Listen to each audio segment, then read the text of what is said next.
आज का ताजा खबर पश्चिम बंगाल की मुख्यमंत्री और तृणमूल कांग्रेस टीएमसी चीफ ममता बनर्जी के बंगाल में इंडिया गठबंधन से अलग हटकर अकेले चुनाव लड़ने की घोषणा के बाद कांग्रेस उन्हें मनाने में जुटी नजर आई।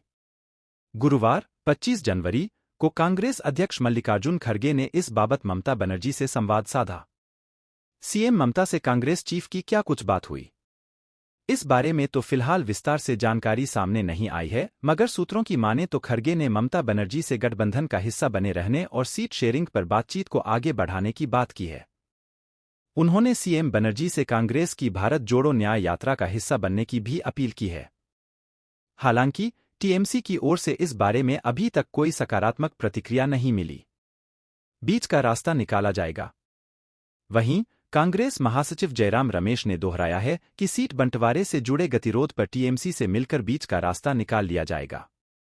उन्होंने यह भी कहा कि ममता इंडिया गठबंधन की सहनिर्माता है। उनकी इस गठबंधन में बहुत महत्वपूर्ण भूमिका है। इससे पहले बुधवार को जब ममता बनर्जी ने अकेले चुनाव लड़ने की घोषणा की थी, तब भी जयराम रमेश ने इसी तरह का बयान दिया था। उन्होंने कहा था कि ममता बनर्जी और टीएमसी के बगैर इंडिया गठबंधन की कल्पना नहीं की जा सकती। ममता से न्याय यात्रा में शामिल होने की अपील।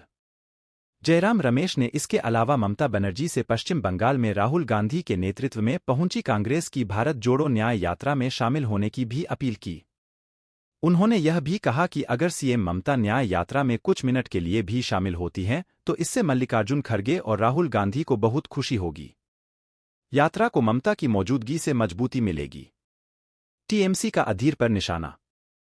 उधर अंग्रेजी अखबार हिंदुस्तान टाइम्स की रिपोर्ट के मुताबिक टीएमसी के एक सीनियर नेता ने बताया कि इंडिया गठबंधन की पटना में हुई पहली बैठक में एक दूसरे के खिलाफ बयानबाजी बंद करने का मुद्दा उठा था। राजद सुप्रीमो लालू यादव ने तब अधीर रंजन चौधरी, पश्चिम बंगाल कांग्रेस अध्यक्ष और लोकसभा में पार्टी के नेता, का नाम लेकर कांग्रेस से उन्हें चुप कराने को कहा था, पर कांग्रेस नेतृत्व ने इस बारे में कोई कार्रवाई नहीं की। चौधरी लगातार बयानबाजी कर रहे हैं। यही वजह है कि टीएमसी नेता भी बंगाल में गठबंधन नहीं चल पाने के लिए चौधरी को जिम्मेदार मानते हैं। टीएमसी नेता डेरेक ओब्रायन ने बताया कि इंडिया गठबंधन के दो मुख्य विरोधी थे, एक बीजेपी और दूसरे अधीर रंजन चौधरी। अधीर पर बीजेपी की भाषा बोलने का आरोप लगाते हुए उन्होंने कहा कि सिर्फ अधीर की वजह से गठबंधन नहीं हो पाया। जेडीयू कर रही है नाना। पर इन तीन संकेतों से समझिए क्यों नीतीश कुमार पलटी मार सकते हैं।